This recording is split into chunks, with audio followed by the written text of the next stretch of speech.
On a tous entendu cette histoire, n'est-ce pas? D'un côté, il faudrait construire des usines, créer des emplois, et de l'autre, protéger nos forêts, notre air. L'économie contre l'écologie. Un conflit qui a l'air sans issue. Mais et si ce choix impossible n'était en fait qu'une illusion? Alors voilà, pendant des décennies, le débat était coincé là-dedans, dans cette vision très binaire. Le progrès économique d'un côté, la protection de la planète de l'autre. C'était vu comme deux forces opposées, un vrai bras de fer. Pour que l'un gagne, il fallait forcément que l'autre perde. L'image était claire. Imaginez une balance. D'un côté, on met l'industrie, la croissance, les emplois. De l'autre, la nature, l'air pur. Et le problème, c'est que chaque avancée économique semblait faire pencher la balance toujours au détriment de la planète. Chaque nouvelle usine était perçue comme une nouvelle blessure. Mais attendez, et si on s'était trompé depuis le début? Si ce conflit n'était pas du tout une fatalité? C'est précisément là qu'une idée radicalement différente a commencé à émerger.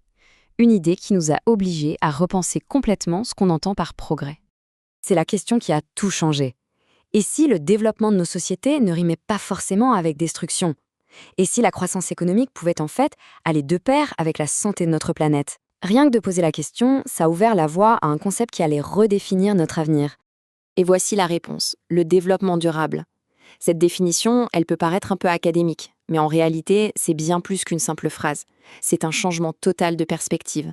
Pour la première fois, on intègre l'idée du temps et de notre responsabilité envers ceux qui viendront après nous.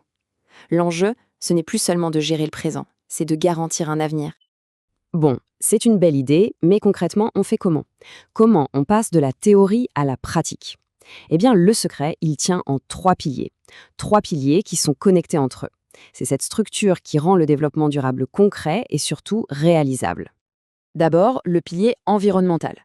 Assez logique, il s'agit de protéger nos ressources, de préserver nos écosystèmes. Un exemple simple, passer aux énergies renouvelables. Ensuite, le pilier social. Là, on parle des gens.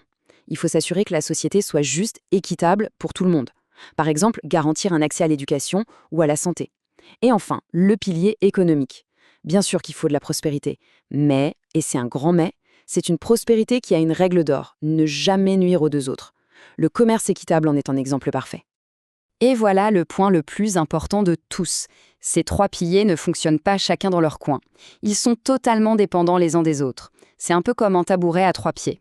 Si un des pieds est plus court ou s'il casse, eh bien, le tabouret tombe. C'est pareil pour le développement durable. L'économie, le social et l'environnement doivent avancer ensemble, en harmonie, pour que le système tienne debout. Sur le papier, le concept est parfait. Mais dans le monde réel, bien sûr, c'est une autre histoire. Trouver cet équilibre, c'est un défi de tous les instants. C'est là que la belle théorie se confronte à la complexité de la réalité. L'idéal, ce serait ça, un équilibre parfait. Une harmonie où chaque pilier, l'environnement, le social, l'économie, aurait exactement le même poids.